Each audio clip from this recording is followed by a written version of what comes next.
Di dalam hadis Sahih Imam Muslim, Nabi SAW telah menyebutkan tentang Dajjal ini. Nabi menyebutkan Dajjal itu anak keturunan cucu-cucu Adam yang normal seperti kita-kita. Dia lebih pendek daripada kamu sedikit. Tubuhnya gompal, bahunya kanan dan kiri itu lebih jauh, dadanya bidang, kemudian full daging. Rambutnya kribo, kemudian kulitnya berwarna putih pucat mayat gitu ya, dan ada beberapa bercak merah. Kedua matanya normal, akan tetapi dalam artian normal dua-duanya ada, bukan satu yang di situ. Dua-duanya ada, hanya saja mata yang sebelah kanan itu tertutupi oleh daging yang meleleh ke bawah. Akan tetapi kelihatan betul bahwa biji mata itu sudah seperti mau lepas sehingga membengkak di sini. Yang sebelah kiri kata Rasulullah sudah hampir sepenuhnya keluar dan berkabut berwarna hijau kaca. Rasulullah menyebutkan lehernya lebih panjang daripada leher kalian sedikit, kemudian bahunya mereng, kedua jempol kakinya saling berdekatan, dua mata kakinya saling berjauhan. Dia memiliki kemampuan yang menyebabkan seluruh ahli-ahli sihir, para dukun-dukun satu bumi akan sujud menyembahkannya dan menuhankannya. 2/3 penduduk bumi nanti akan sujud menyembahnya. Dia datang membawa fitnah yang teramat sangat dahsyat. Jadi ada fitnah Dajjal, ada fitnah Masihid Dajjal. Mesti dibedakan ini. Kalau fitnah Masihid Dajjal, ini adalah menjelang kemunculan Dajjal. Ada beberapa kekuatan gelap yang menguasai bumi ini, yang menyebabkan banyak terjadinya pemurtadan di muka bumi dan kekacauan dalam bentuk yang sangat mengerikan. Dan kekacauan itu semakin mendekat. Makin dekatnya Dajjal keluar, maka semakin dekatlah, makin besarlah bentuk kekacauan itu. Saya ibaratkan dengan meteor yang akan menghantam bumi. Menjelang meteor itu semakin mendekat, maka semakin banyak petaka-petaka di bumi ini akan terjadi, baik petaka alamnya, petaka teknologinya, segala macamnya. Apalagi fisik meteor itu betul yang nanti menghantam bumi kita, luar biasa, menyebabkan semua teknologi akan musnah secara total. Nah, tanda-tanda kemunculan Dajjal ini dalam hadis Sahih Muslim tegas Nabi mengatakan. Hadis ini diceritakan oleh Fatimah binti Qais saat bertemu Rasulullah SAW dengan seorang Nasrani yang akhirnya masuk Islam. Hadis ini digelari dengan hadis Al-Jassasah. Seluruh ulama ahli hadis pasti kenal dengan hadis ini. Jadi Rasulullah SAW menyebutkan di dalam hadis itu bahwa seorang lelaki gompal yang sedang terikat dengan rantai besi yang teramat besar dan berat di sebuah pulau di tengah laut Yaman. Laki-laki ini kata Rasul dialah Dajjal. Tamim Ad-Dari yang berjumpa dengan laki-laki itu dengan 20 awak kapalnya, ditanya oleh laki-laki ini, apakah di Arab sudah muncul seorang lelaki yang mengaku sebagai nabi terakhir namanya Ahmad atau Muhammad? Tamim Ad-Dari menjawab, sudah. Apakah kalian beriman kepadanya? Tanya laki-laki itu. Sebagian kami ada yang beriman kepadanya, sebagian tidak. Beruntunglah yang beriman dengannya. Sebaiknya kalian beriman kepadanya. Kata laki-laki yang terikat itu, yang ternyata dia adalah Dajjal. Kemudian dia bertanya dijawab, dia bertanya dijawab. Pertanyaan yang paling fenomenal, dan ini yang berkaitan dengan urusan kita dan yang ditanyakan oleh Mbak kita tadi. Tanda-tanda kemunculan yang terbesar adalah Dajjal ini bertanya, kalian kenal nggak dengan mata air Zughar? Tamim Ad-Dari menjawab, kami kenal. Apanya ingin kau tanyakan? Masihkah mengeluarkan air mata air tersebut? Tamim Ad-Dari mengatakan, air tersebut dari mata airnya masih banyak. Sebentar lagi mata air itu akan berhenti dan kering. Kemudian yang kedua ditanyakannya, apakah kalian kenal dengan kebun kurma Baisan di Baisan? Maka Tamim Ad-Dari menjawab, kami tahu. Apanya ingin engkau tanyakan kepada kami? Maka Dajjal ini berkata, apakah masih berbuah? Buahnya banyak. Saat ini sedang lebat-lebatnya buah. Sebentar lagi akan berhenti berbuah.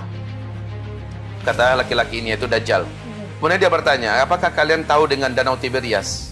Ya, Buhairah Tabariyah. Tamim Ad-Dari menjawab, kami kenal dengan danau itu. Tentang apa yang ingin engkau tanyakan berkaitan dengan danau itu? Dajjal ini bertanya, apakah airnya masih banyak? Tamim Ad-Dari menjawab, sekarang airnya banyak dan tidak berkurang sedikit pun. Lihat saja sebentar lagi airnya akan mengering. Bahasa-bahasa Dajjal ini ternyata mengisyaratkan, kata Rasulullah, itulah dia tanda-tanda Dajjal akan keluar. Pertama, mata air Zughar ini berdekatan dengan Danau Tiberias langsung. Mata air Zughar setelah beberapa tahun ini tidak berair 100%. Tidak mengeluarkan lagi airnya. Yang kedua, Danau Tiberias. Danau Tiberias ini letaknya di Israel. Satu tanah yang dijajah oleh bangsa Yahudi ini dari negeri Palestina, dan itu yang tersubur, yang terbaik. Sumber air satu-satunya bangsa Yahudi di Israel itu hanya dari Danau Tiberias. Mereka tidak punya sungai, mereka tidak punya mata air yang lain kecuali hanya dari danau ini. Dan danau ini sejak bumi terbentang tidak pernah susut airnya. Masya Allah, sejak tahun 2003, tolong dibaca nanti dalam kitab Ensiklopedia Akhir Zaman oleh Syekh Dr. Muhammad Ahmad Al-Mubayyad, disebutkan hadis yang sangat jelas dan fakta yang ada di Danau Tiberias di Israel hari ini.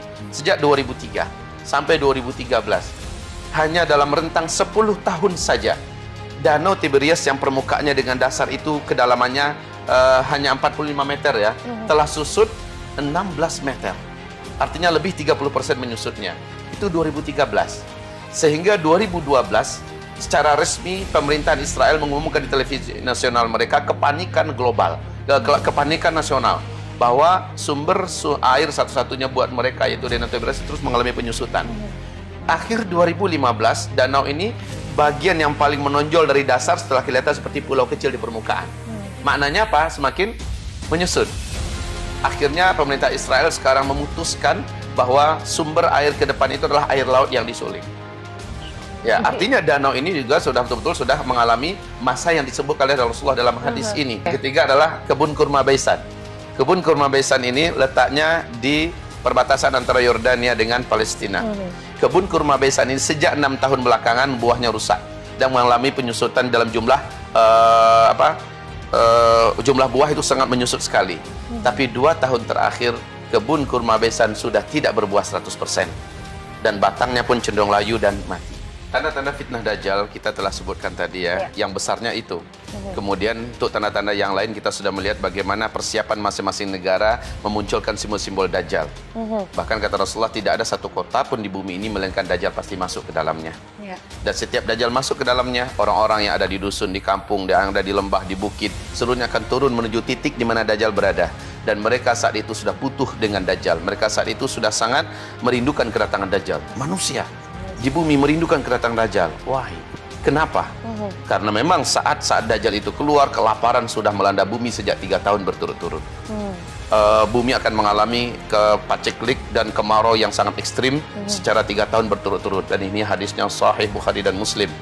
BMKG dunia mengatakan bahwa 2019, 2022, ya berarti 2020, 2021 dan 2022 pas 3 tahun berturut-turut bumi akan mengalami paceklik dan kemarau yang sangat ekstrim. Apakah ini dalam rangka menyambut kedatangan Dajjal? Wallahu a'lam. Hanya ada yang unik. Ini perlu untuk kita telusuri bersama-sama.